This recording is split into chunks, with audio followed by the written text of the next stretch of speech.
Abshe Dimacheron Dumelang Sanbonan. Good morning. We are about to start with our proceedings, and before then there are a few things that I would like to share with you. And I should also indicate that we consider this event the inauguration of our sixth and first female chancellor in the history of the University of Venda.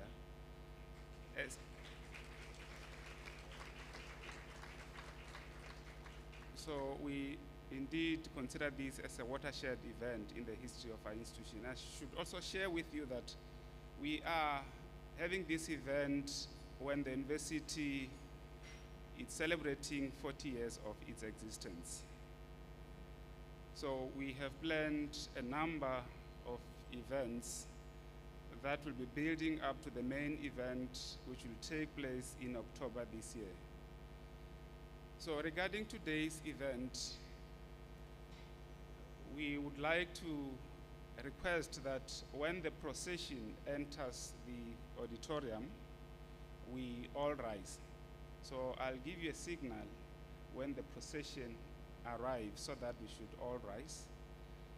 And I should also request that for the entire duration of the event, we minimize movements, and we should also switch off our cell phones or switch them to a silent mode.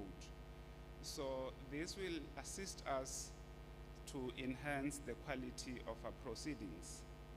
And for those of you who are not familiar with the campus, if you would like to respond to the nature's call, as you walk out of the auditorium, if you turn to your left, you will immediately notice the bathrooms. And I'm sure we are all going to enjoy today's proceedings. So I would therefore like to request Univen Choir to continue entertaining the audience while we are waiting for the procession to arrive. Univen Choir, over to you.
much, Univen Choir. The procession is here. May I request that we all rise?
By virtue of authority entrusted to me, I declare the ceremony for the inauguration of Advocate Mojanku Gumbi as Chancellor of the University of Venda open.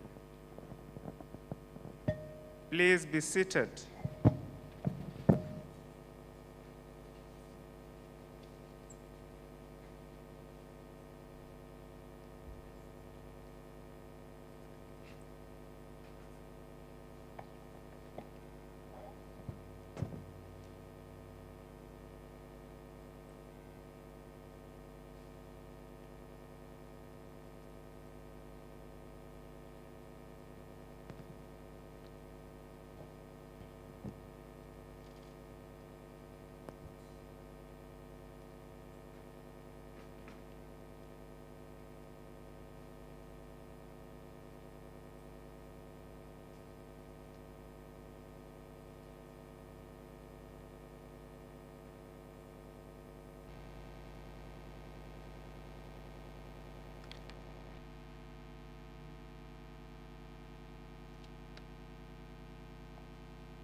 morning.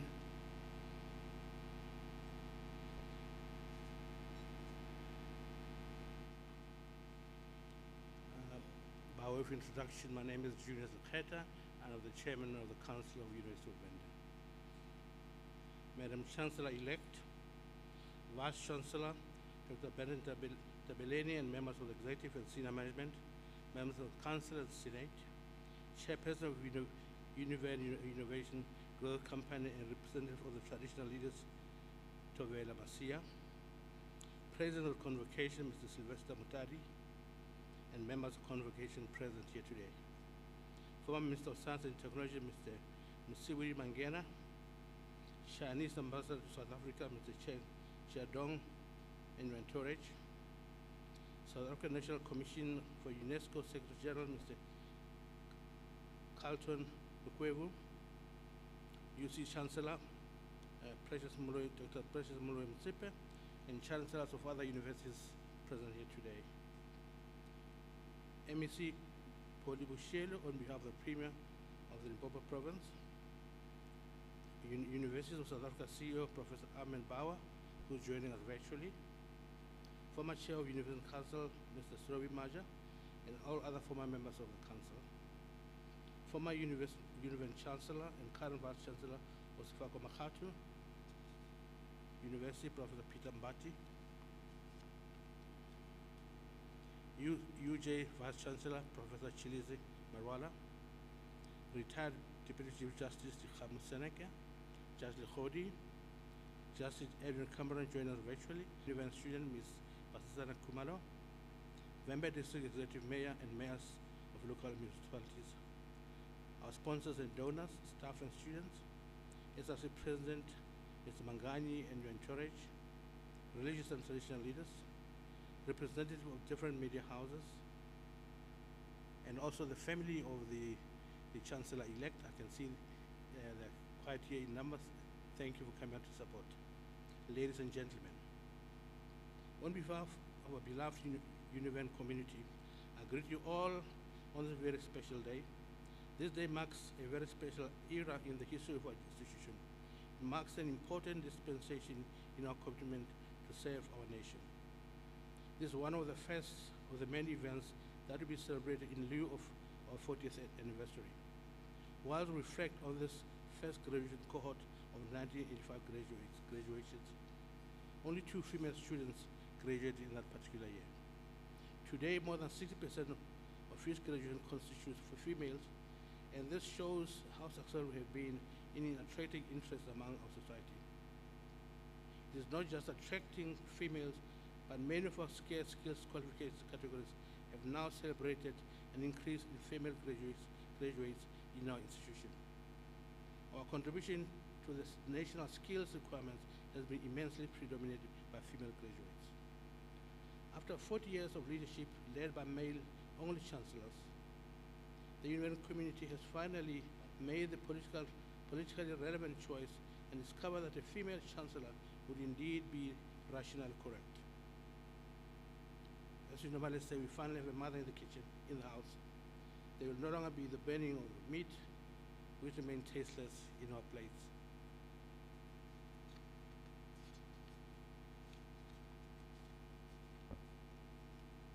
Madam Chancellor-elect, our university is one of the historically disadvantaged universities south of the Sahara.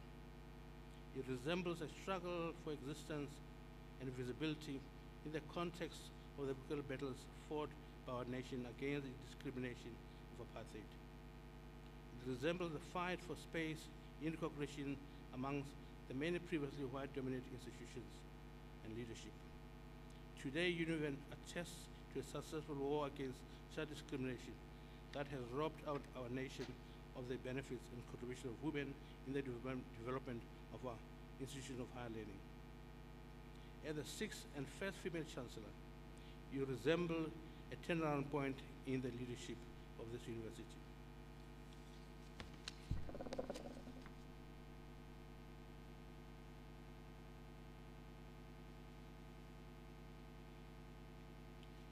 You were preceded by the following former chancellors: the late Chief ERB Desengani, 1982 to 1986, the late Zakaria Mutsila, 1987 to 1991, the late Mr. Walter Sisulu, 1992 to 1996, our current President of South Africa, Dr. Cyril Ramaphosa, 1997 to 2008, our former President of South Africa, Mr. Kgalema Motlanthe, 2009 to 2019. We have no doubt you will assist us in growing this university into a more balanced institution regarding leadership.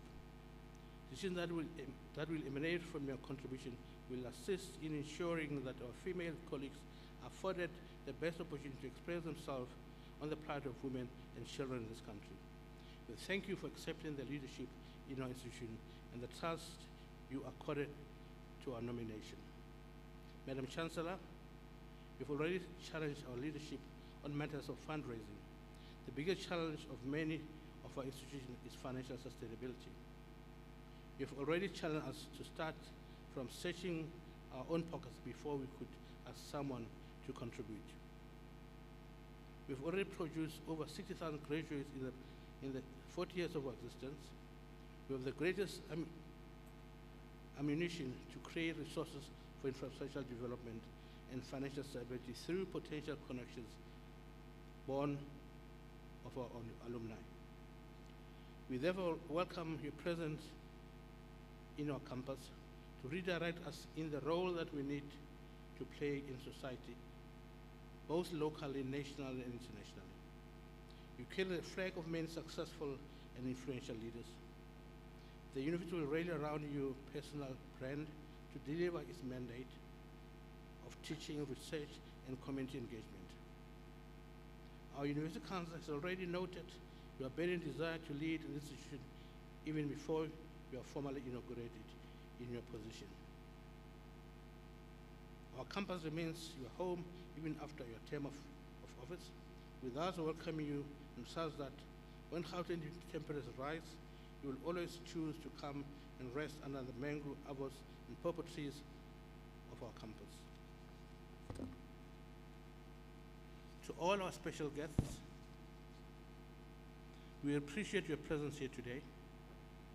You have, despite the challenges of the pandemic, prioritized our invitation. For those that could not travel to this point, you have joined us virtually and created space to be part of these celebrations. We've lined up more events to celebrate our 40 years of existence. We'll be forwarding you more invitations to join us and celebrate the achievement of our 4 decades, in which we will be sharing our relevance and impact we've made to our stakeholders and the country at large. UniVen has produced many leaders since its establishment. Our slogan, creating future leaders, remains our true flag of expression. Today we are joined by some of them on this occasion, and for them, returning to the former campus triggers the inherent challenges that they have faced, but motivated them to be where they are today. We also embrace your presence and trust that you will identify areas where you would like to be involved during and after these celebrations. We thank those that continually share knowledge with our staff and students through guests and public lectures, such as our beloved former Chief Justice Moseneke. These events contribute immensely to the growth of knowledge of our students. Any form of giving to our campus is more than enough to nourish the development of an engaged scholarship. To our beloved students and staff in the venue and those who have joined us virtually, I welcome you all as we launch the first event to celebrate our 40th years of existence through the inauguration of our Sixth Chancellor, Advocate Mojanku Gumbi.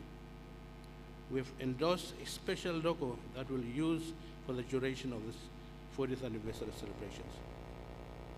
Let's use the logo to increase the visibility of UniVen in all our activities. Let us remain proudly UniVen everywhere we go. Let us celebrate UniVen. I thank you and welcome you all.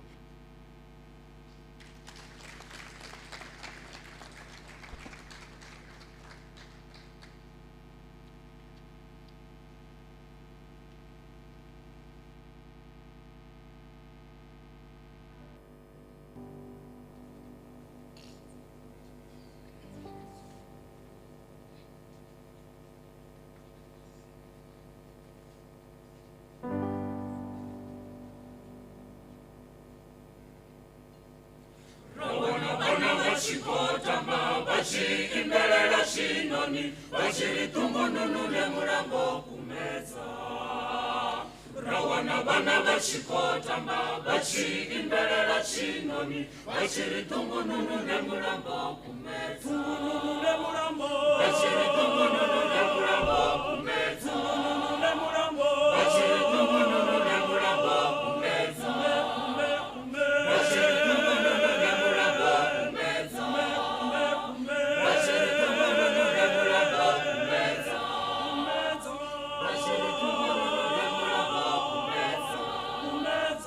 Bachiri tumununule murambo kumeza. Bachiri tumununule murambo kumeza. Bachiri tumununule murambo kumeza.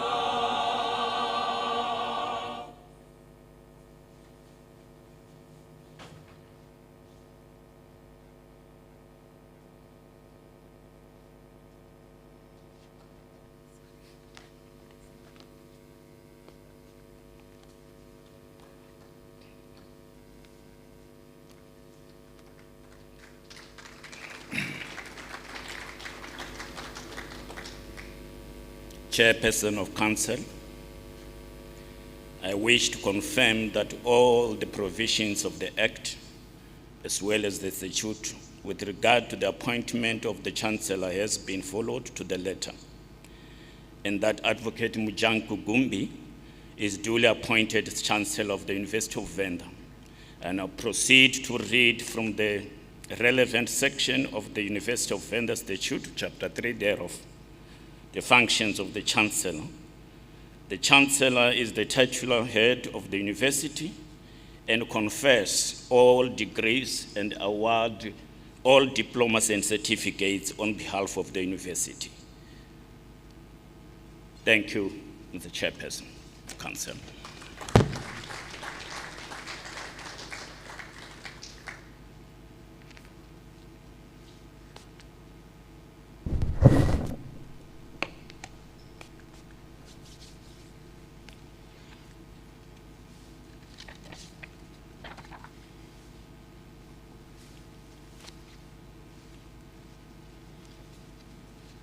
Chairperson of Council, it is my pleasure to introduce to this assembly the Chancellor-elect of the University of Venda, Advocate Mojanku Gumbi. When the term of the office of the former Chancellor and the former President of South Africa, Mr. Kgalema Motlanthe, came to an end with the concurrence of Senate and advice from the Institutional Forum, we conducted an extensive search for the election and appointment of the new Chancellor of the University of Venda. Of the 3 shortlisted candidates, Ms. Gumbi's name came up on top. Amongst others, this was due to her impeccable track record as a human rights lawyer who has worked both as an attorney, an advocate, and has over 30 years of experience in private practice, public policy, and development, and also African conflict resolution. Ms. Gumbi is the founder of Mojanku Gumbi Advisory Services, a Johannesburg-based advisory business firm. She was a special advisor to the South African President Thabo Mbeki from the period 1999 to 2008. From 1994 to 1999, she was an advisor to the then Deputy President Mbeki in the Mandela administration. During this time, she spearheaded South Africa's economic diplomacy, ensuring a global presence of South African companies all over the world. She was involved in a peacemaking initiatives in the Democratic Republic of Congo, Cote d'Ivoire, Comoros, Sudan, Lesotho, Somalia, Zimbabwe, Iran, Middle East, just to name a few. Also during the administration, Ms. Gumbi advised domestically on issues including the reform of the local healthcare industry, the expansion of South African industry to the rest of Africa and the world, the banking and the mining sector reforms. Ms. Gumbi was one of South Africa's principal negotiators at the Seattle and Doha rounds of World Trade Organization, and served as President Mbeki's personal representative to the G8, where she played a leading role in the establishment of the G5 group, consisting of the following countries: Brazil, China, India, Mexico, and South Africa. She served also as a President Mbeki's personal representative in the Progressive Governance Network. Ms. Gumbi continues to advise on a number of issues in the African countries. Prior to serving in the presidency, Ms. Gumbi was an attorney from 1984 and an advocate from 1993. In these capacities, she defended political activists from all political organizations in South Africa. She acted as the head of the Adjudication Secretariat of the Independent Electoral Commission during South Africa's first democratic elections in 1994, bearing the ultimate responsibility within the IEC to ensure the resolution of all disputes arising out of those elections. Ms. Gumbi holds law degrees from South African Universities of the North, now known as University of Limpopo, and also Witwatersrand, and a certificate in trial advocacy from the University of Texas in Austin. She served and has served on boards of many companies, trusts, and philanthropic associations, including the Nelson Mandela Children's Fund, the Open Society Foundation, African Bank, the Nexus, PPC, the South African Political and Economic Trust, the Black Lawyers Association, and also the Thabo Mbeki Foundation. She served as a member of council of the then Technikon Witwatersrand, which is now part of the University of Johannesburg, and the council of the then University of the North, under the leadership of President Nelson Mandela as the Chancellor and Mr. Kada Asmal as the Chairperson of Council. She served as an ombud for the University of Johannesburg. And after July 2021, the July violence, as we all know, that took place in KwaZulu-Natal and Gauteng provinces, Ms. Gumbi was appointed by the State President, Mr. Cyril Ramaphosa, as a member of the presidential panel to investigate the July violence. Ms. Gumbi served as the chairperson and now a member of the Home Affairs Ministerial Panel investigating the government printing works. She also served as the interim chairperson and the deputy chairperson of the South African Tourism Board. She is a member of the Tourism Ministerial Panel and also to review the tourism policy of the country. Ms. Gumbi is a selfless, ethical leader who places a well-being and success of the university over her own personal gain and success. As we were planning this inauguration ceremony, she called me and said, Vice Chancellor, the university should not spend any funds from its grant that is meant to go for teaching and learning on my inauguration, and offer to pay the cost of this ceremony from my pocket.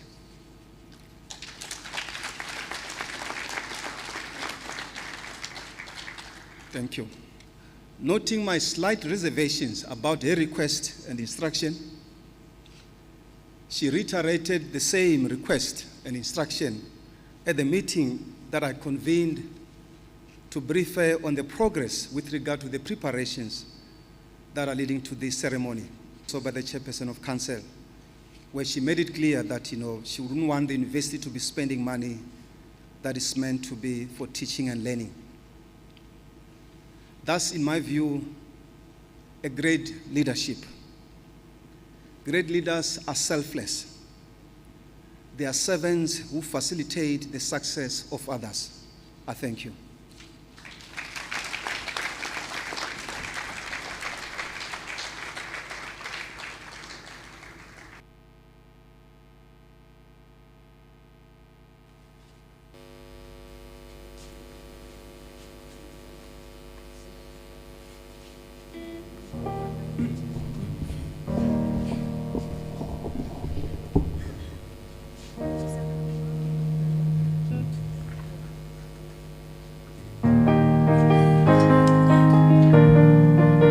Venda, Venda, Venda, Venda, Lone, Lone, Lone, Venda, Venda, Venda, Venda, Venda, Venda, alone, alone, lotondwa, alone, lotondwa, Venda, Venda, Venda, Venda, Venda, oh Venda, Venda, alone, lotolwa, eliri Venda, lotolwa, eliri Venda, lotolwa, oh Venda, Venda, Venda, Venda, Venda, Venda, Venda, Venda, Venda, Venda, Venda.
I request the University Registrar to robe and present the Chancellor.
Chairperson of Council, I present the Chancellor to you.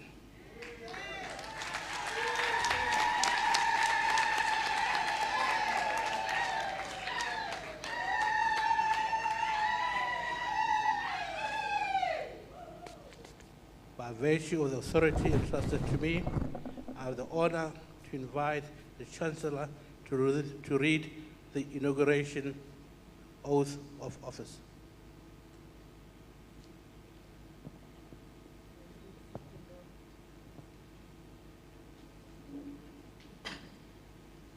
I, Advocate Mojanku Gumbi, solemnly declare that I will faithfully carry out my duties as enshrined in the statute as the Chancellor of the University of Venda. So help me God.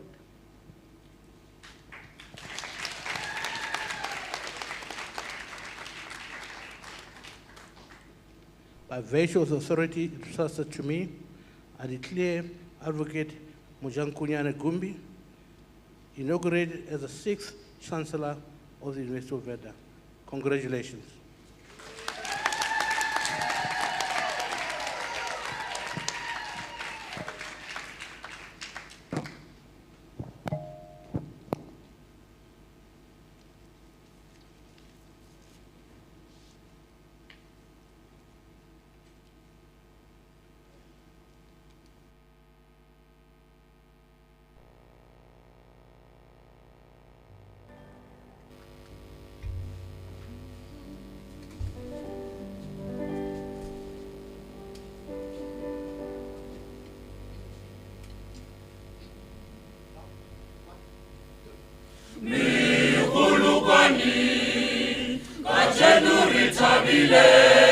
Ramuhela Chancellor, Itangiri Etepili, Mojanku Gumbi, Mojanku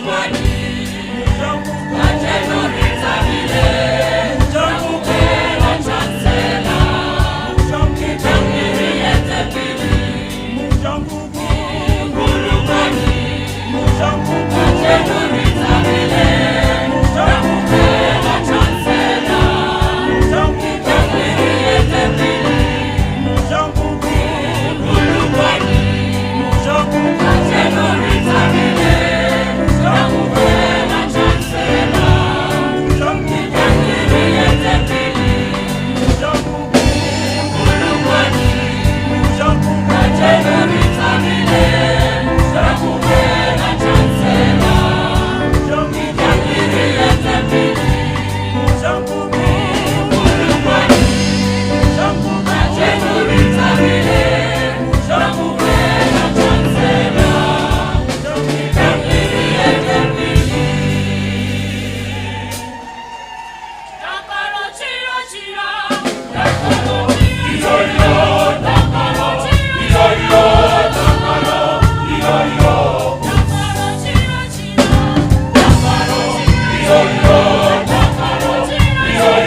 Ladies and gentlemen, I have the honor to call upon the Chancellor to address the Assembly.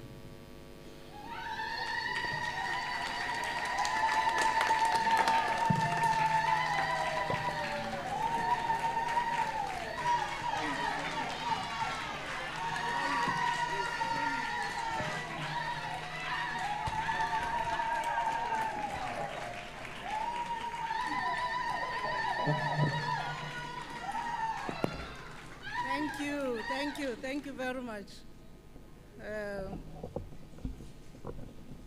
Chairperson of Council and compatriots, thank you for the beautiful rendition there.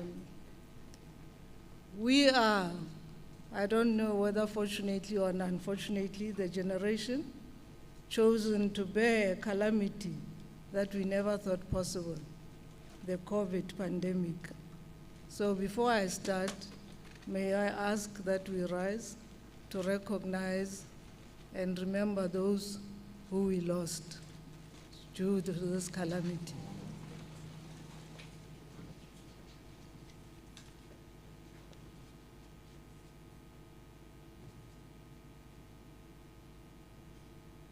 Thank you.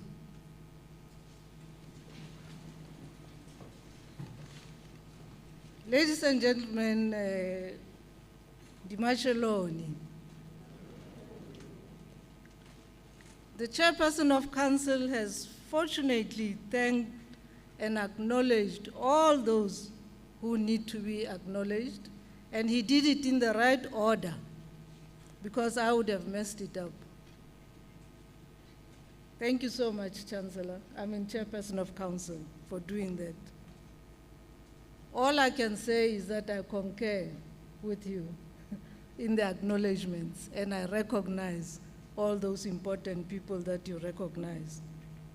So to use the new language, let's pivot this a little bit. You know, these people are pivoting their companies and they're pivoting their organizations, and allow me to recognize people that are very dear to my heart who are here today. Thank you for acknowledging my family who are here, my eldest sister who's a glue of the family, my younger one who's the most difficult one, and I want to acknowledge my children. My firstborn, I have expropriated her without compensation, is sitting there. She really is my sister's firstborn, but she's my firstborn now, who came all the way, She came here to make sure I behave. And my two children that I gave birth to who couldn't be here with us for health reasons, both of them. One with his wife, I hope they are watching online, and the other one with her husband, who wants to kick themselves because they went to a party and picked up something there. Let me acknowledge friends, Chairperson, that I've walked a long way with.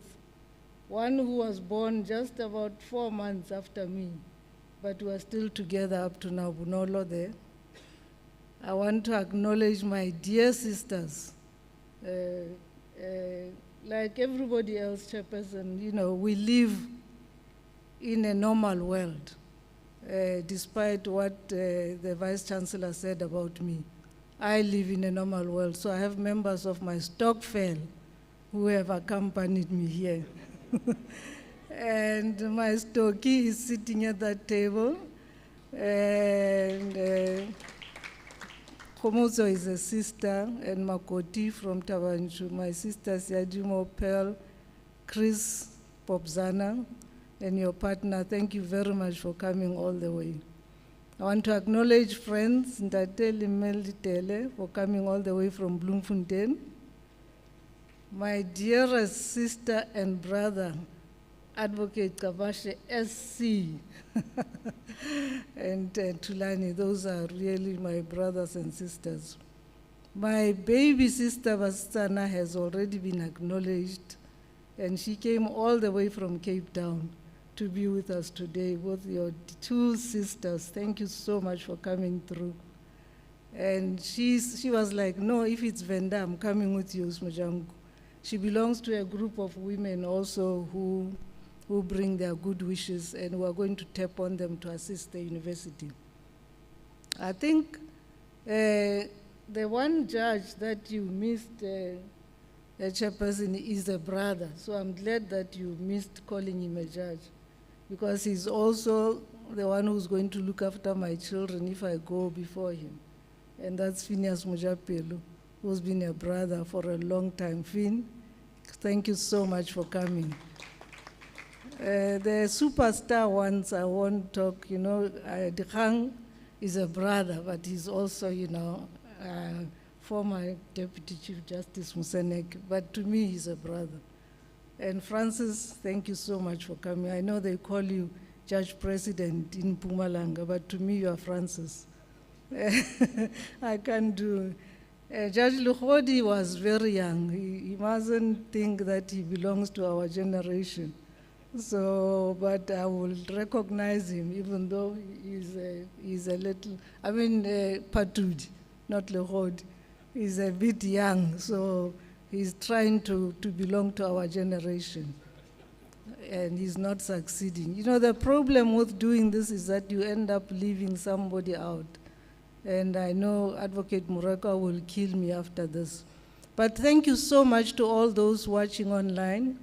I bring a special message from Archbishop Thabo Makgoba, who's a very brave Archbishop. As we speak, he's consecrating a young woman bishop. And you know where, Chairperson? In Swaziland. Very brave. And so he sends his regards, and he tried to get his wife to join us and booked her to arrive here this afternoon. So sent me the ticket. And I'm like, Archbishop, we would have finished by this afternoon. So thank you so much to Thabo and Lungi. And I have also colleagues from the tourism industry. I'm wearing my different hat now. I know I'm taking too much time, but I'm also chairperson of SA Tourism. So I have to sell Venda, and Limpopo. So the chairperson of the Limpopo Tourism Board is sitting there, and Rudy Pella. And if you need anything in Limpopo, talk to him. Andrew, the friends I've brought are strong golf players. I know you have very good golf packages. So, you can do business on the side and stop getting into trouble financing January 8th events.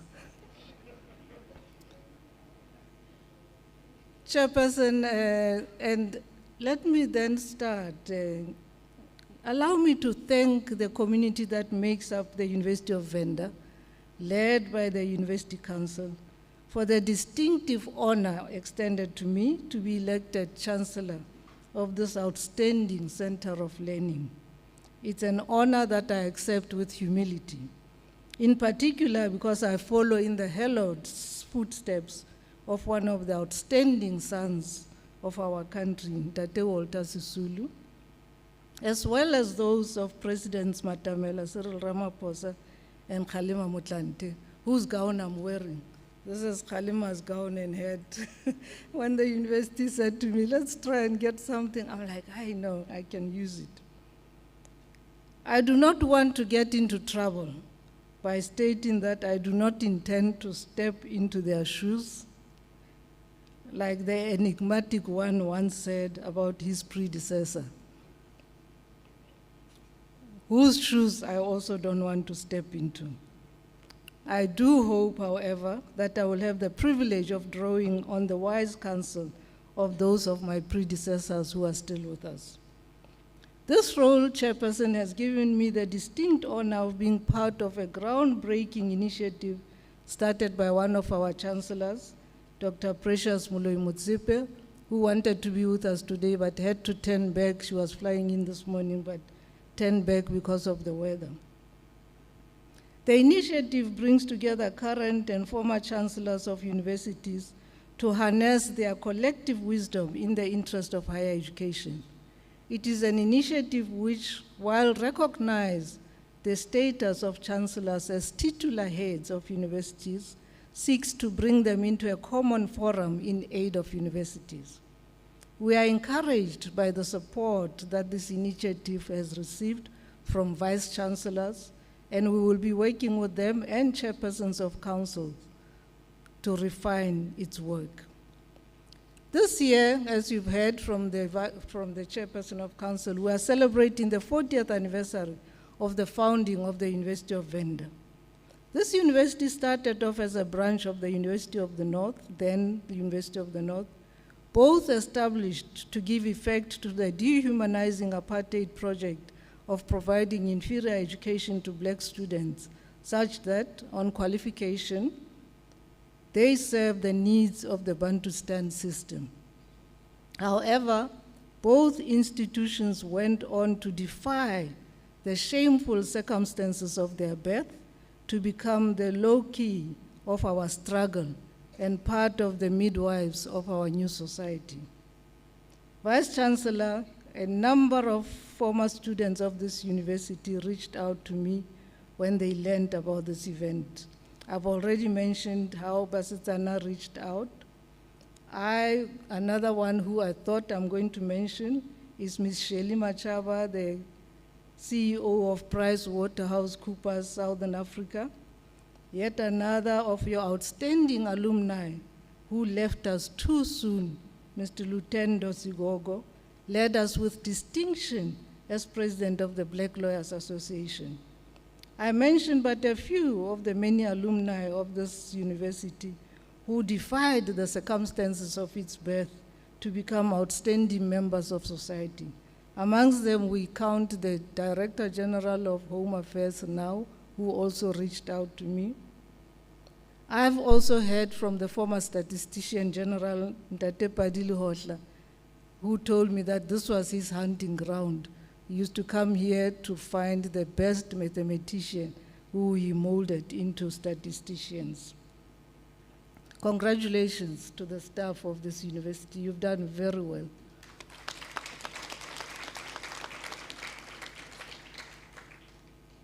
Vice Chancellor, we don't have much time today. I've been told not to go on for too long. So I thought we should spend the little time we have together to talk about the role that institutions of higher learning play or should play in society. As you know, there are different views about the role that these institutions should play in society. In trying to answer this question, I have borrowed a bit from the work done in 2000 by the UK Open University Centre for Higher Education, Research and Information, which initiated a research project whose overarching aim was to increase understanding of the various ways in which universities and other higher education institutions generate, contribute, or inhibit social, economic, and political change. The project attempted to distinguish between the economic, the political, the social, and the cultural aspect of transformation. In general, and certainly in short term, the role of universities in stimulating economic change appears to have been relatively weak, in particular in Central and Eastern Europe. In their economic role, universities were generally responding to external pressures rather than initiating or driving transformation. The role of universities in political change appears to be both complex and contradictory, the report says. It is necessary to distinguish between the stages of removing the old and building the new in political change. In connection with the former, which is removing the old, universities could both be important supporters of old regimes as well as providers of protected space in which critique and opposition could ferment. Alongside the explicitly political contributions of some of their members to regime change, universities could also play important roles in providing personnel for institution building in the new civil societies under construction after the more dramatic moments of transformation had passed. As far as the social role is concerned, universities probably contribute quite as much to social reproduction as they do to social transformation. There is a series, volume 1 of the African Minds Higher Education Dynamic series. This one is edited by Nico Tluter, Peter Mason, and Tracy Bailey, which traces the role of African universities. And it says, and I quote, "Soon after independence, a development discourse emerged, and 1960 was heralded as the new year of Africa and the beginning of the so-called development decade. The importance of the university in newly independent African countries was underscored by the now famous Accra Declaration that all universities must be development universities. Controversially, workshop participants at this UNESCO conference agreed that this was such an important task that the university could not be left to academics alone. It was also the responsibility of governments to steer universities in the development direction. Despite the rhetoric about development university, the report says African governments did little to promote the development and role of these institutions. In part, this was because many of these governments had not developed a coherent development model with notions of what the role of universities would be. This gloomy analysis of higher education in Africa presented above was largely based on the 4 decades from 60 to the 90s. During the late 90s, Chairperson, and early 2000s, some influential voices started calling for the revitalization of the African university and for linking higher education to development. Mahmoud Mamdani provided an evocative reflection during a 1990 symposium on academic freedom held in Kampala, organized by Codestria, which suggests that this revitalization that is needed had to do with relevance. This is what Mamdani said, and I quote him. "We discovered local communities," he's talking about universities, "communities which we had hitherto viewed simply as so many natural settings," meaning they were just there, communities. He goes on to say, "Forced to address these communities, we were compelled to look at ourselves from the standpoint of these communities. We came to realize that universities have little relevance to the communities around us. To them, we must appear like potted plants in greenhouses of questionable aesthetic value or more anthropological oddities with curious habits and strange dresses, practitioners of some modern witchcraft." That's Mamdani. He goes on to say, "To academics who are accustomed to seeing ourselves," he's talking as an academic, "as leaders in waiting, or to students accustomed to being cajoled as the leaders of tomorrow, these were indeed harsh realities. We were forced to understand the question of relevance, not simply narrowly from the point of view of the development logic of the state, or even narrower market logic of the IMF and the World Bank, but broadly from the point of view of the needs of surrounding communities.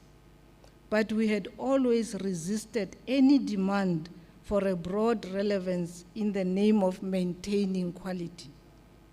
Faced with popular pressure for democracy in education, universities and independent states were determined not only to preserve intact those universities inherited from colonial mentors, but also to reproduce replicas several times over to maintain standards," close quote.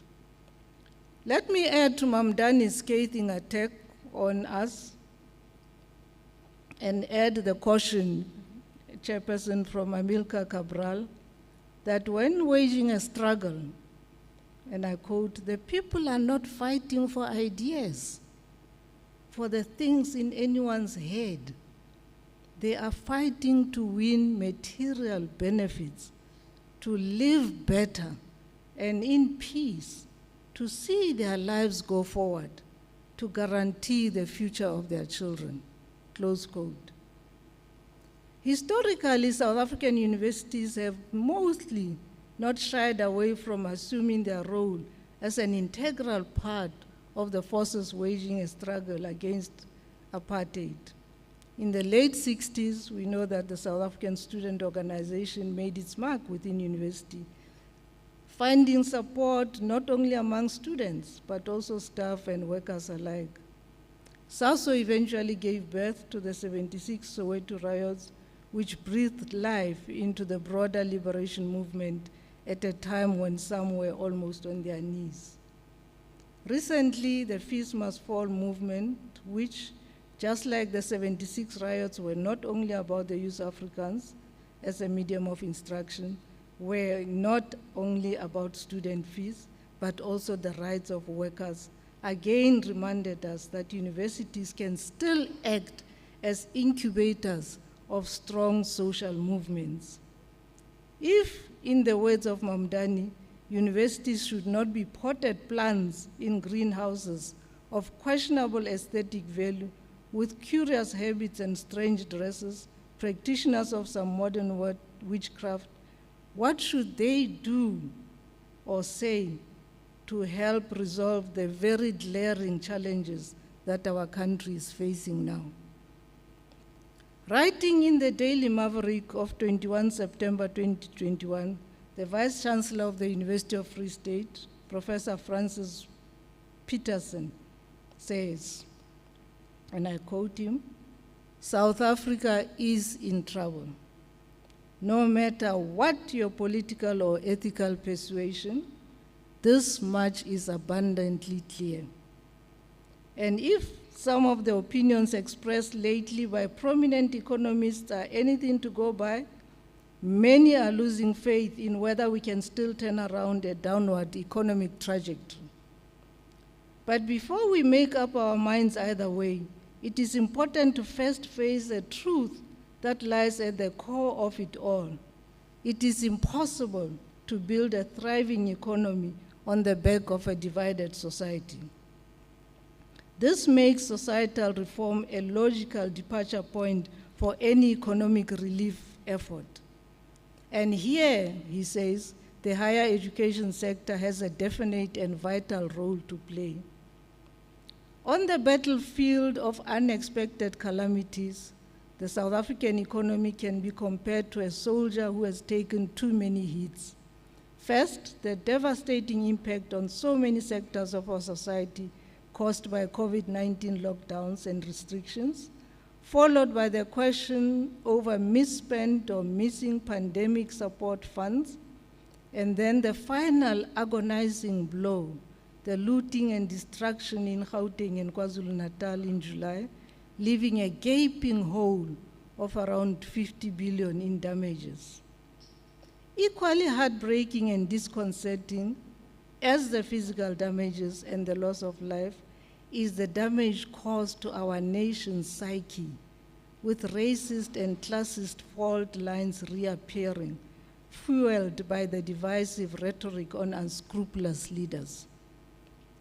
Looming ominously over this crowded battlefield are the murky clouds of corruption at the highest level and the most disturbing kind, which have been systematically and painfully laid bare by the Zondo Commission over the past 3 years. We truly find ourselves at a very low point as a nation, financially, morally, and mentally. And like all other sectors of society, higher education needs to ask itself what it can do, if anything, to help fix what is broken. He goes on to say, this is not me, it's Professor Peterson. Universities used to have a rather narrow focus on education and the creation of new knowledge. This role has, however, evolved considerably over the past decade or two. Their function nowadays is very much a societal one, where the focus is on using skills and knowledge to make a real difference in the societies they serve and from which they draw their students. he says it must be an engaged university. Let's be clear, he says, higher education cannot solve poverty and inequality. That is the domain of government. The higher education sector needs to focus on its strength, and that is to do research, to offer advice, and come up with possible solutions, to educate and provide skills that will help uplift individuals, families, and communities, close quotes. Professor is saying that this country has been brought to its knees, and universities can offer advice and come up with possible solutions.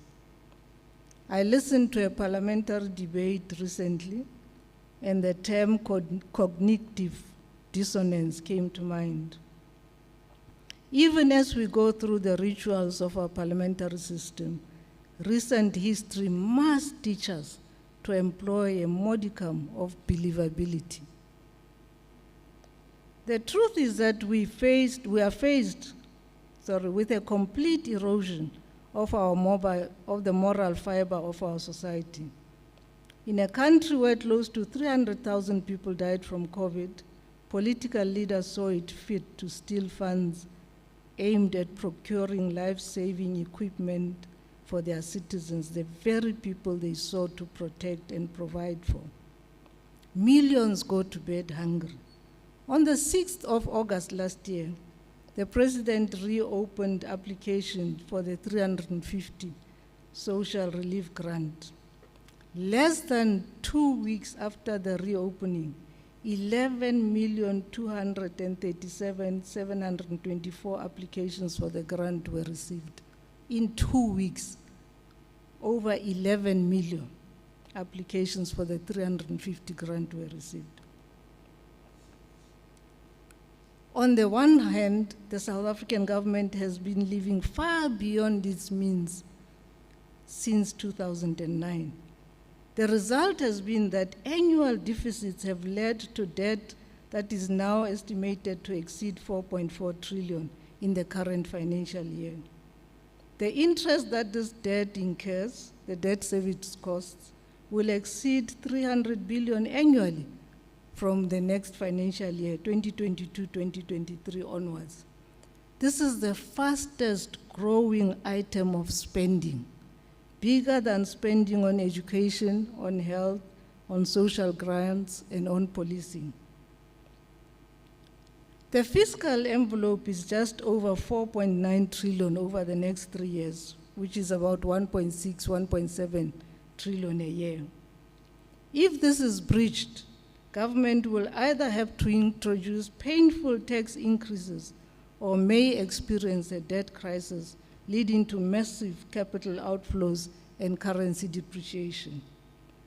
We have a stagnant economy, tight fiscal constraints, poor infrastructure with challenging energy supply issues, add a weakened state to all of this. However, Chairperson, it is possible to slowly claw back from this state of affairs, but we are going to need nerves of steel to do that. First of all, we need to acknowledge that our politics are central to the challenges we face. Yes, we need to fix the economy, but the partners that we need to work with to do that do not trust this government. If we follow the numbers closely, we will notice that most of the country's savings are outside our borders. Politics, therefore, affect our ability to grow the economy. If the economy doesn't grow, you can have the best explosive skills training program, there will be no economy to absorb those skills. You can give grants to these people, but you can't continue with grants because of the tight fiscal space. We are fast approaching a dangerous debt to GDP level.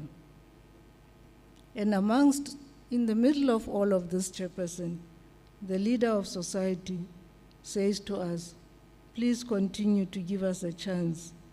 We know we have brought you here, but we will lead you to the promised land. One young author responds as follows to that, and this is Sisonke Msimang.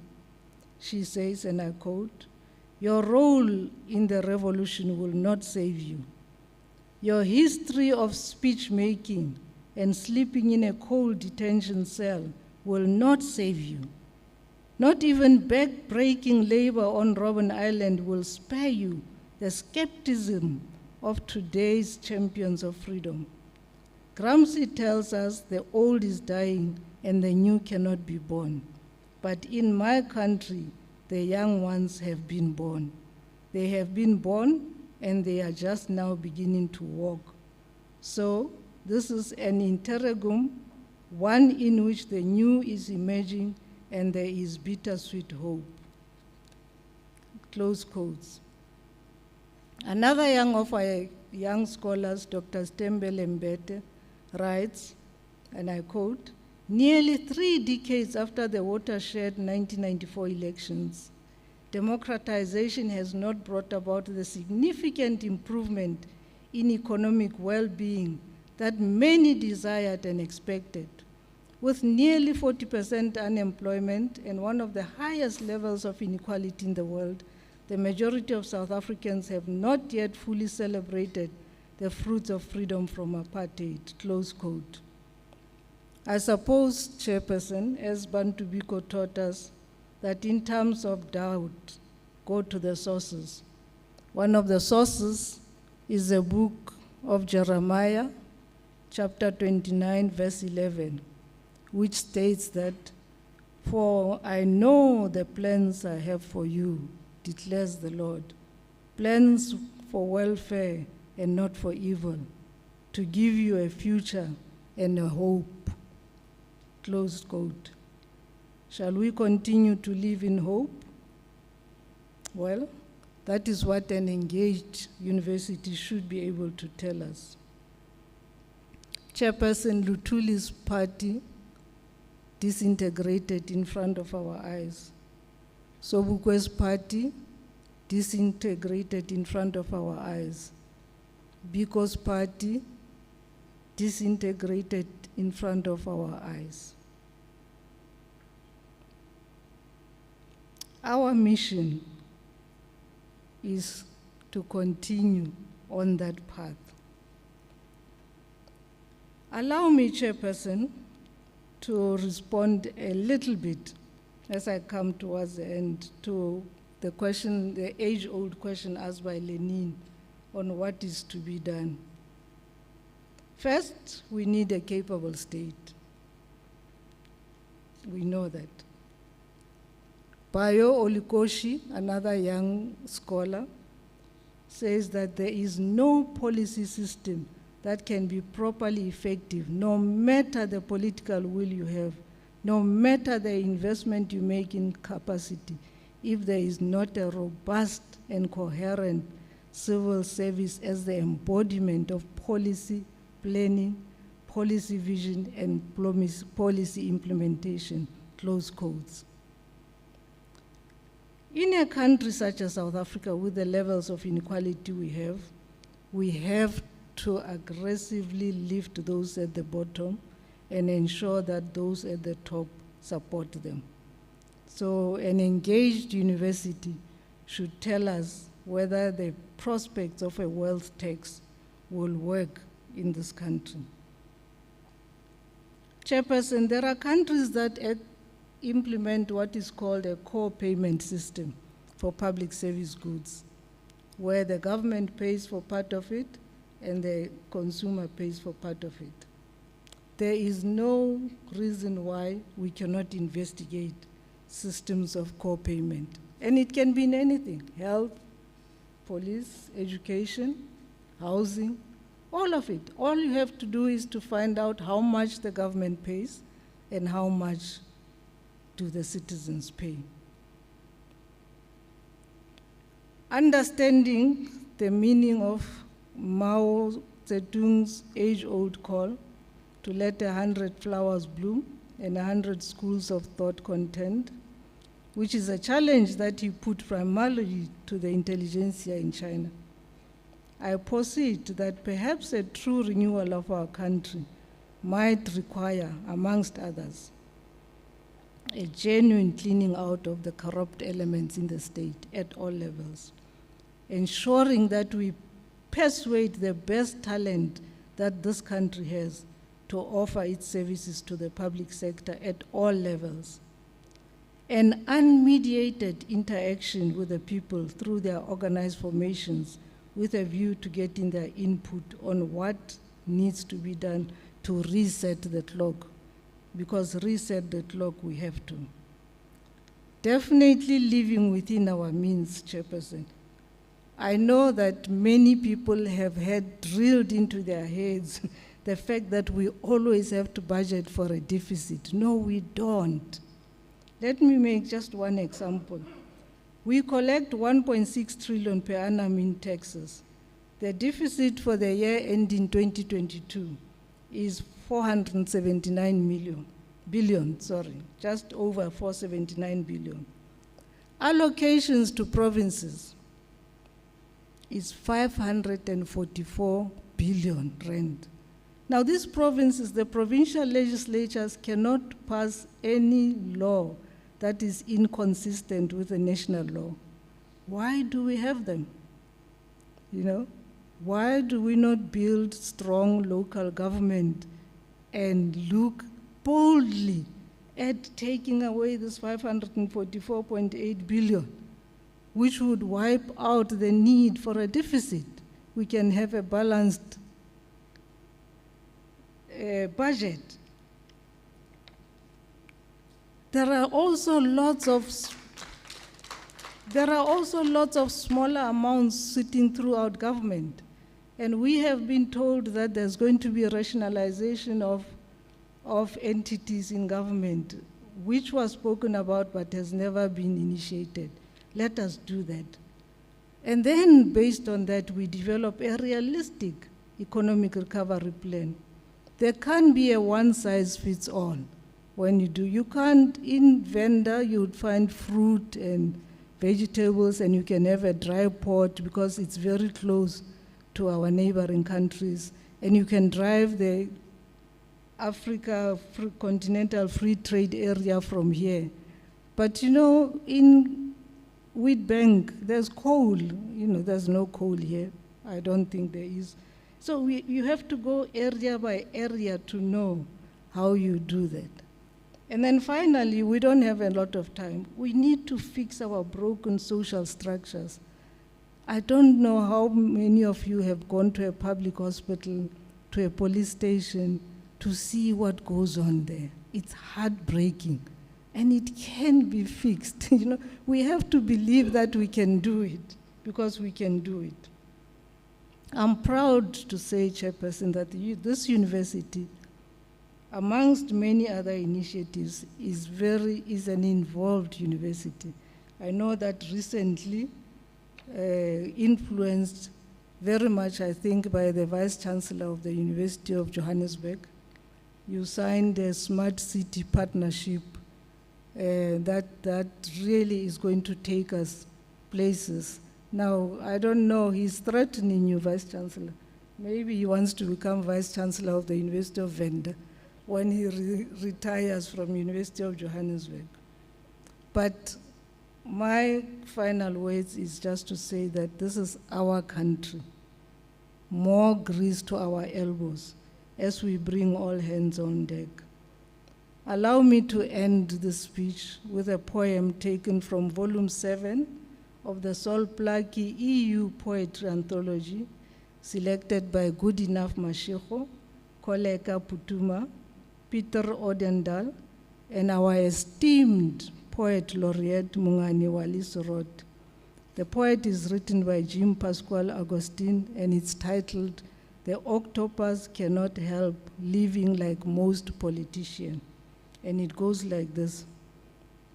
An octopus knows it is alien to its surroundings. Survival depends on leaning and learning to blend in. Its skin can take on textures and patterns to mimic what presses against it. Its tentacles can curl inward a membrane away from its two-hearted core, or it can undulate those same boneless limbs like bait or seaweed. This creature becomes rock, coral, debris from a sunken ship when needed.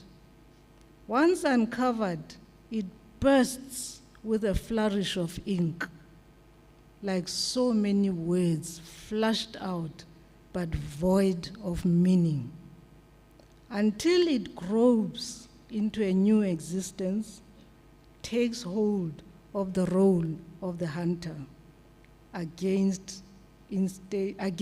the hunter again instead of prey. And the poem ends, "There are far too many advantages to being spineless." I close quote. Let those who are not as spineless as the octopus stand up to save our country. I thank you.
Revolutionary greetings from the President of the SRC.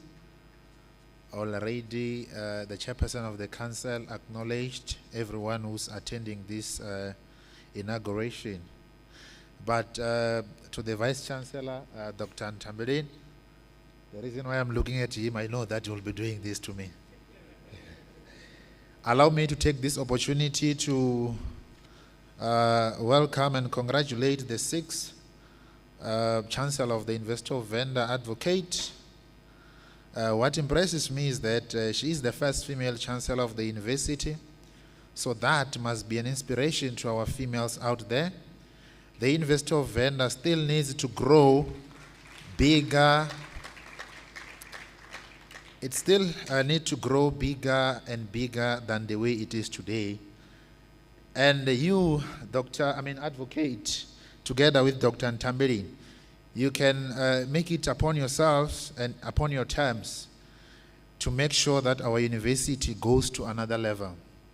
By the way, recognizing former Vice Chancellor of the University of Venda, Prof. Mbati, due to our geographic location, we may forever be called or rendered rural-based institution, but we must make sure that we develop our institution from historically disadvantaged campus to developed institution by means necessary, catering underprivileged students. It may take decades, but we can get there. We can get there. It is possible. You are such an inspiration as the first female chancellor of the University of Venda and special advisor of the former South African President Thabo Mbeki from 1998 to 2008. And looking at your academic track records, I am too confident that our institution is going far. Let me put it clear that I am happy that we have Advocate Gumbi as the Chancellor of the University of Venda. I don't know if Prof. Crawford over there and Mr. Mkeli, my Director of Student Affairs, you have a unique or remarkable achievement than any other accomplishment like Advocate Gumbi as the first female Chancellor of the university. By the way, even myself, I have something to say. I am the first student being in the SRC from my second year of study, heading to my master's now.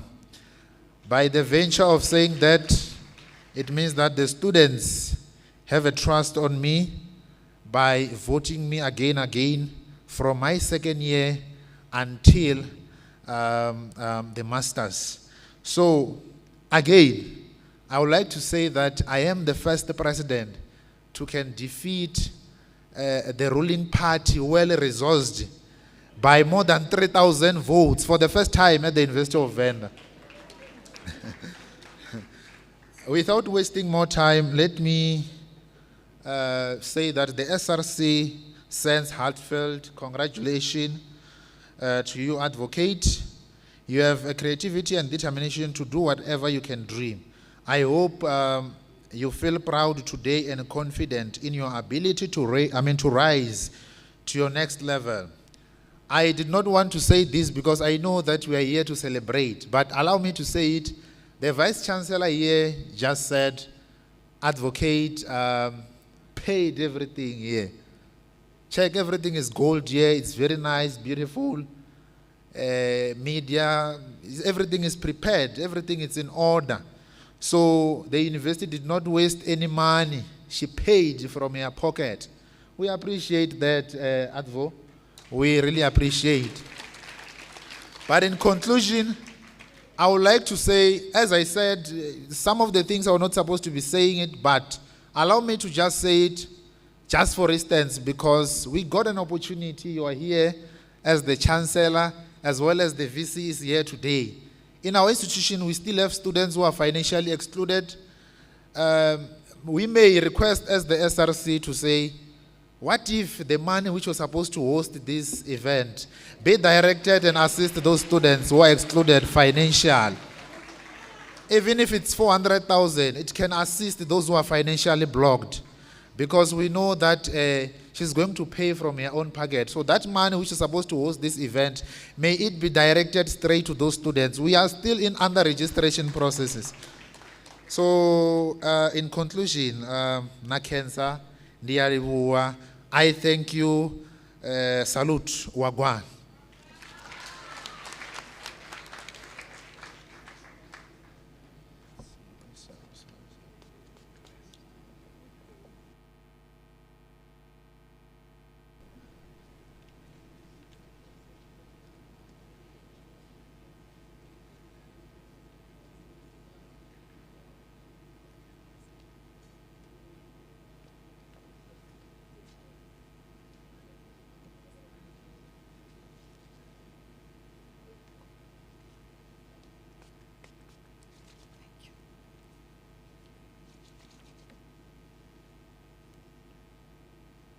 Greetings, all protocol observed.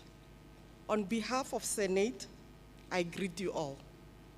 On this auspicious occasion, I am reminded of a scripture from the book of Ecclesiastes, chapter 3, which says, "There is a time for everything." Indeed, this is a time for celebration at the University of Venda. There are many reasons we are celebrating as we welcome our first female Chancellor, Advocate Mojanku Gumbi, and as she commences her new chapter at the University of Venda. We are very excited, particularly me, as a Black female academic, to have in the top ranks of the university a role model and a virtuous figure in human rights. Senate, whom I'm representing, the highest decision-making academic governance structure of the university, has a moral obligation to lead ethically, to embody empathy, to respect ethical beliefs and values for the dignity and rights of students and staff. Chancellor Advocate Goombi's exemplary leadership will make it easy for senators to emulate her qualities and proliferate ethical conduct throughout the entire university. With those few words, Chancellor, Senate is pleased to welcome you. We are looking forward to your wisdom and guidance on how we can grow the university and ensure that we produce future leaders and graduates that we will all be proud of. Tizobatanganeza, Tolibu.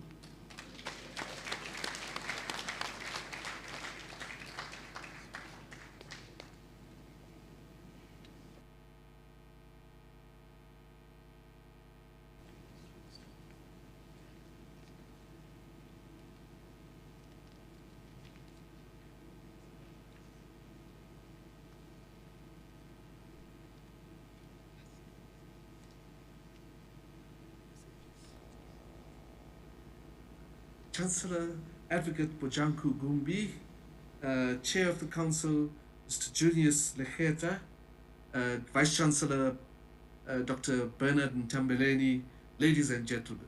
It gives me great pleasure to be a part of this function today as the Chief Executive Officer of USAF, University South Africa, and to speak really on behalf of the USAF itself as an organization, but also on behalf of the Vice Chancellors and the university sector as a whole.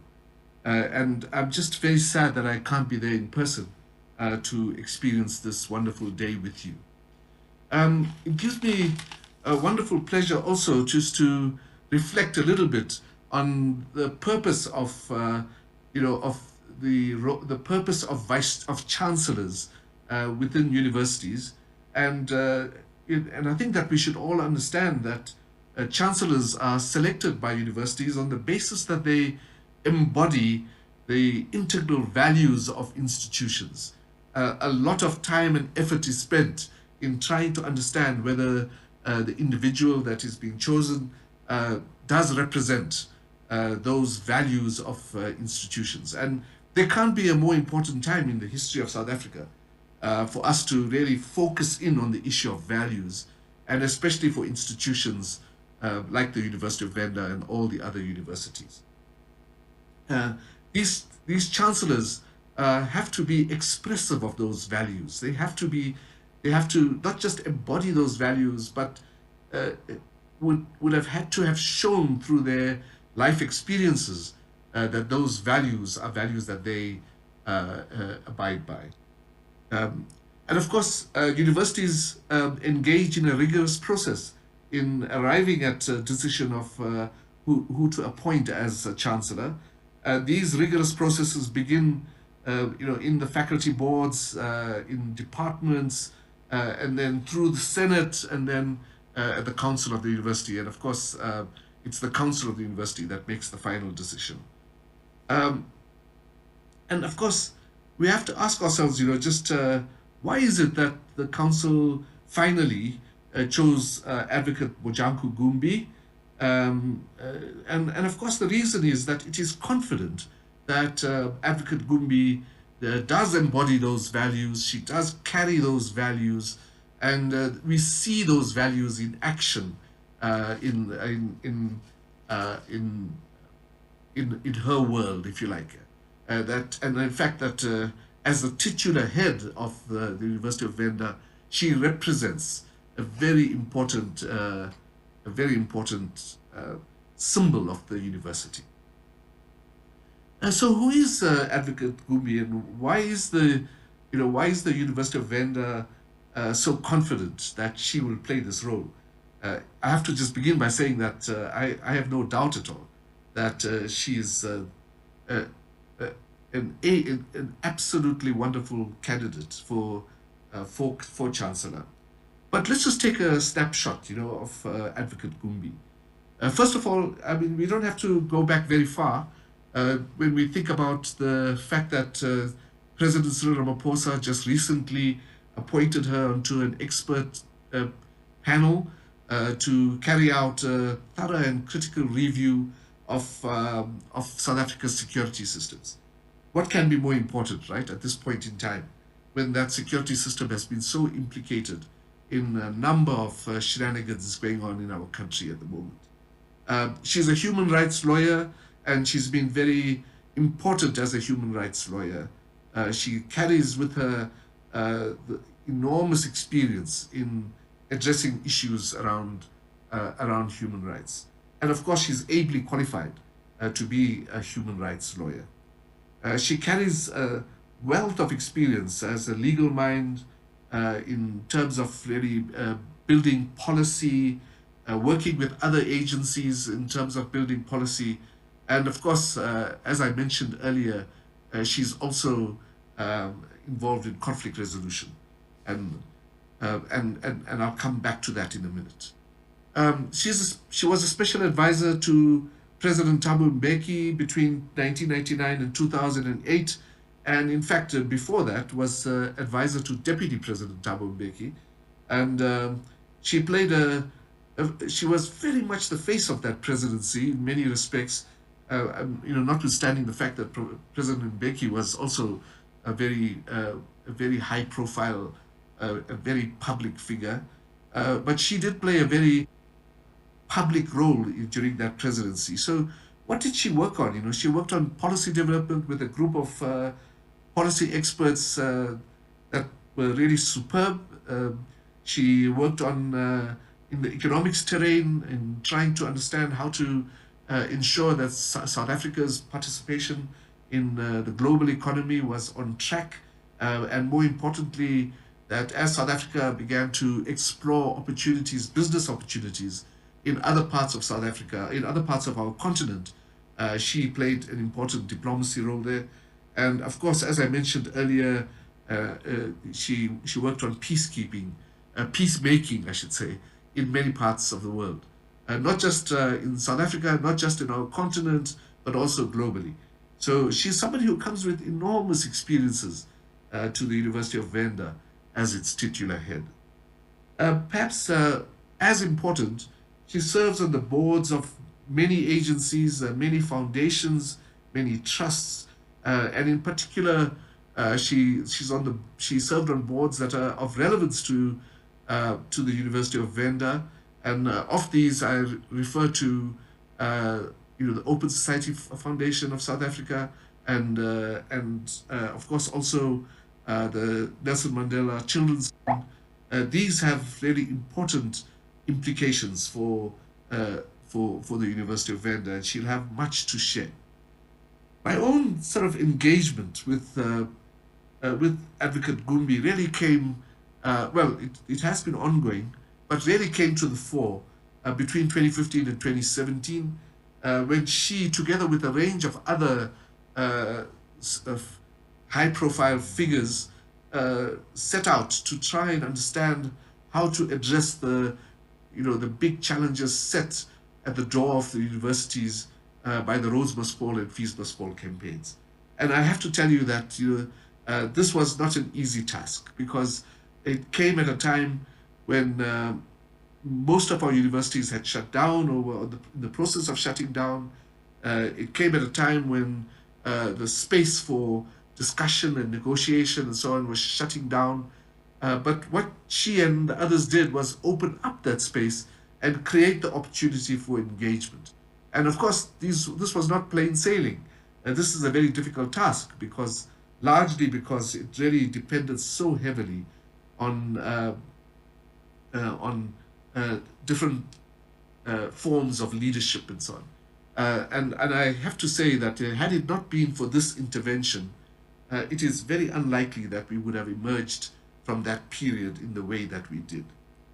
So let me just say again how sad I am that I'm not there in person, and that but I am there in spirit. And Advocate Goombi, I wish you every success in playing this role.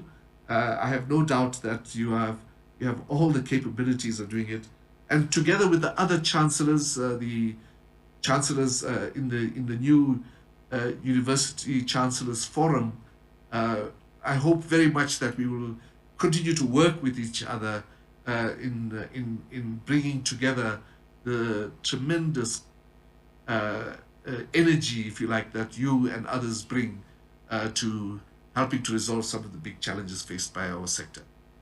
With that, ladies and gentlemen, I just want to say thank you very much for listening to me. And again, I apologize for not being able to be there in person.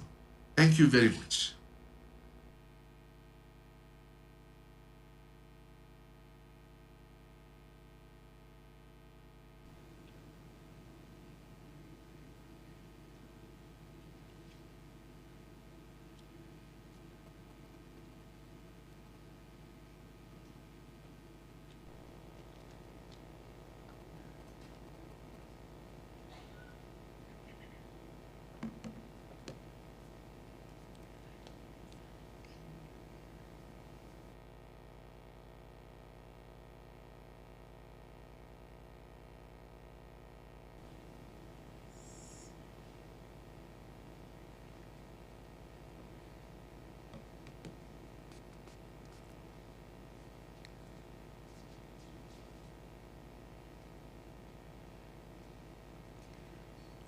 Program Director, University of Venda Council, Advocate Mojanku Gumbi, Chairperson of Council, Mr. Lekgetha, Vice Chancellor and Principal of the University, Dr. N.B. Tambeleni, Senior Leadership of the University, traditional leaders in our midst, led by Wotobere, Wamasia, esteemed academic and administrative staff members, student population and its leadership, distinguished guests, ladies and gentlemen, all protocol observed. Ndima siari.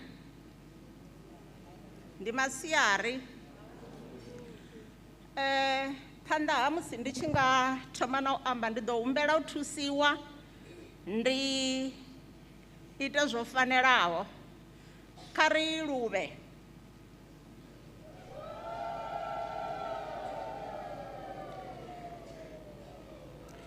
Program Director, allow me to pass my congratulations message on behalf of the Executive Mayor of Venda District Municipality, Councillor Dawelani Nenguda, who could not join this official inauguration of the Sixth Chancellor of the University of Venda, Advocate Mojanku Gumbi, due to another official commitment today.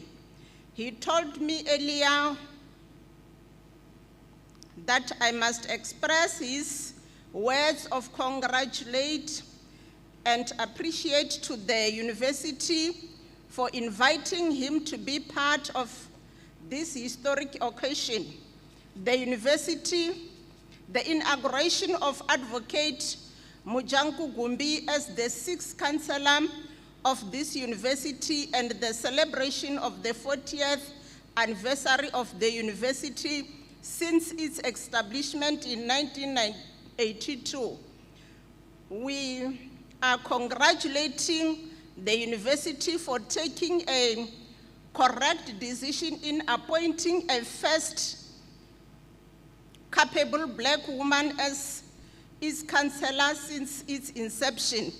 Majority of people in South Africa population are women.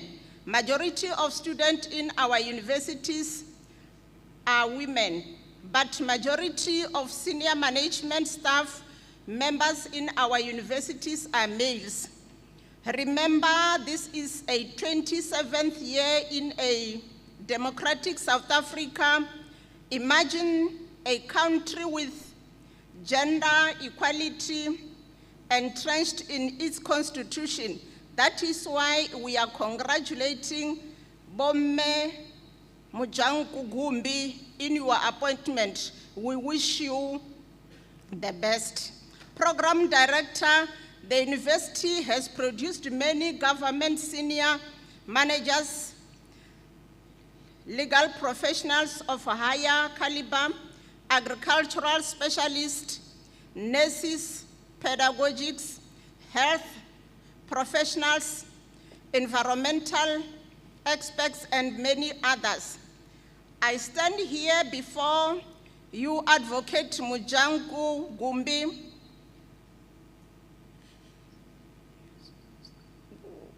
I'm lost.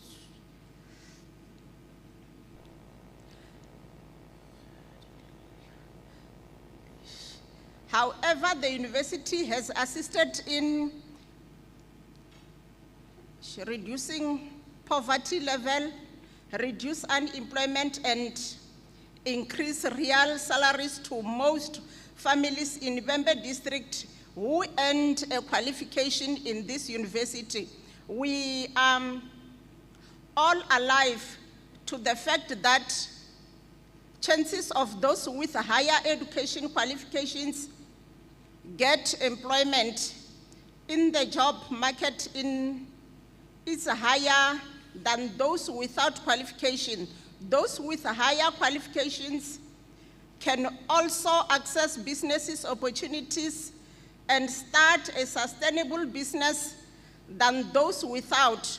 We also want to congratulate and thank you for your 40 years of continuing existence in Venda District.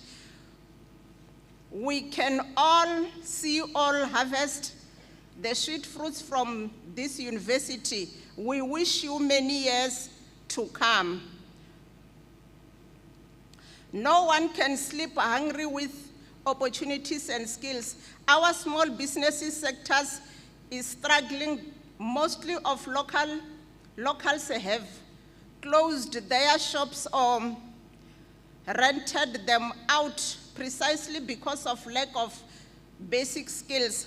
On business management, I request the university, as its local community and university cannot exist in isolation from the community.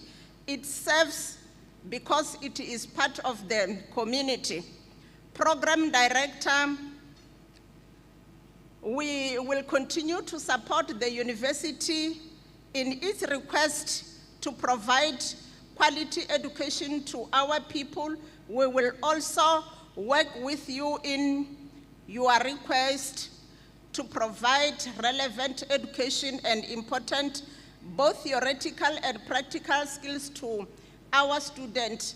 Let me conclude by quoting the words of our icon, the late President Nelson Mandela, who says, "Education is the great engine of personal development. It is through education that the daughter of a peasant can become a doctor, that the son of a mine worker can become the head of the mine, that a child of a farm worker can become the president of a great nation.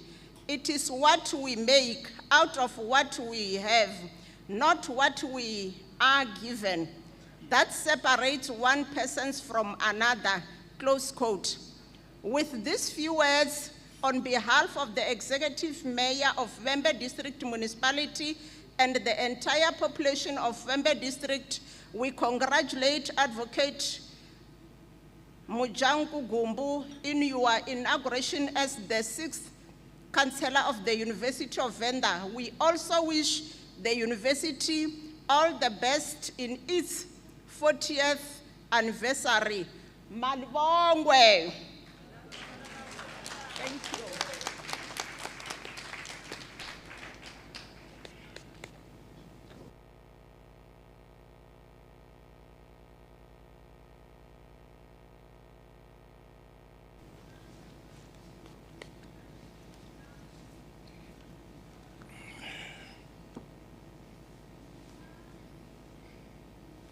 Madam Chancellor,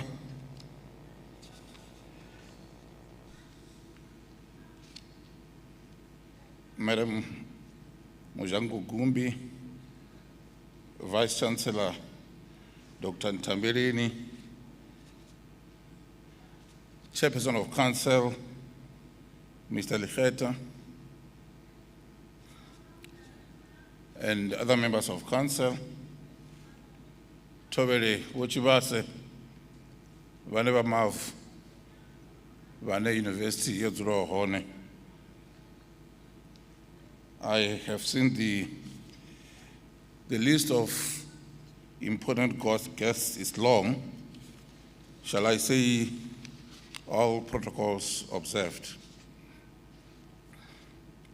Chancellor, there could not have been a better time for the University of Venda to inaugurate you as a Chancellor than now. This has been long coming. We have witnessed over many years the University of Venda choosing a path to greatness by embarking on a deliberate program to transform itself to become a university that is relevant in the ever-changing economy. On behalf of my colleagues, we pay a special tribute to Council, to management, staff, and students on being united in building a university that serves its purpose of teaching, researching, community engagement, and perhaps also importantly, of producing good citizens. We expect nothing less than a university that provides answers to many questions around the economy, around our politics, and our social lives. We are confident that under your leadership, under Mr. Lekgetha as Chairperson of Council, and under the leadership of Vice Chancellor Dr. Ntambirini, the university is bound to move to greater heights. We are indeed honored as traditional leadership to be part of this august ceremony, to witness and celebrate the installation of a new Chancellor, Advocate Goombi. We congratulate you, Chancellor, for having been chosen to be a titular head of the university. The university's association with great minds like you, whose devotion to common good is unquestionable. It's a great statement indeed that the university means business. The university must produce graduates. It must solve community problems. It must deal with all these questions that we are asking ourselves every day. But this journey begins by ensuring that access to higher education is possible to young women and men, regardless of the social standing of their parents. This journey begins, Chancellor, by a commitment that will deal with issues of deprivation, moral degeneration in society, especially among those that are elected to serve their people. That journey, Chancellor, shall not be complete so long as our institution does not recognize, or as long as institutions do not recognize the fact that they live within communities and must contribute to their upliftment. We have seen and experienced the university's progress and commitment in this regard. And as senior traditional leaders, we shall always be to support. We shall always be there to support the university in this endeavor. We congratulate you, Chancellor, for your appointment. Thank you very much.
Thank you so much, Univen Choir. We are now getting towards the end of our proceeding and would like to express our profound gratitude to all of you for honoring our event. And that we are so grateful that we are having this event this year, 2022, when the university is celebrating its 40 years of existence. And it has also been mentioned that we have put together a series of events as a build-up to the main event that will take place in October this year. So we are so grateful that you consider it necessary to come and spend this day with us. And we consider this event as a watershed event in the history of the University of Venda. Thank you so much. I would like to announce that after dissolution of this congregation by the Chancellor, we should remain where we are, and the university choir will lead us in the singing of the National Anthem. And when the National Anthem is being sung, we should all rise. And we further request that all men should remove their caps or hats. And we have prepared refreshments at the same venue. So this implies that we are not expected to move after the ceremony. The academic ceremony will leave this auditorium to the Life Science Building to unrobe. So during that time, we'll request our traditional performers to continue entertaining the audience. And the academic procession, or all those who are in the academic procession, will join you for lunch, and we have reserved chairs on the floor. So this implies that when the academic procession comes back, they will not come back to the stage, so we'll join you on the floor. So let me take this opportunity once again to thank you for being such a wonderful audience. Thank you.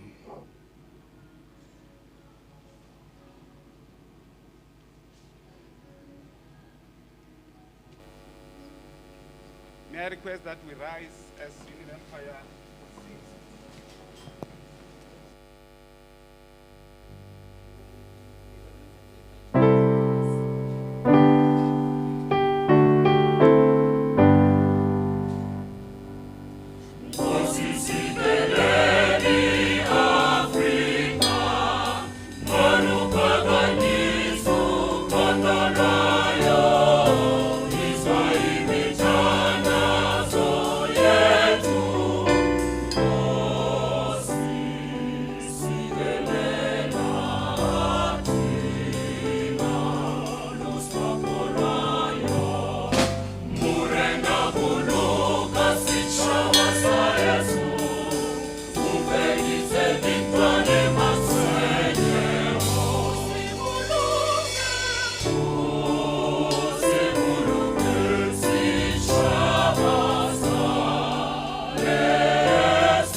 Entrusted to me, I declare the installation ceremony closed.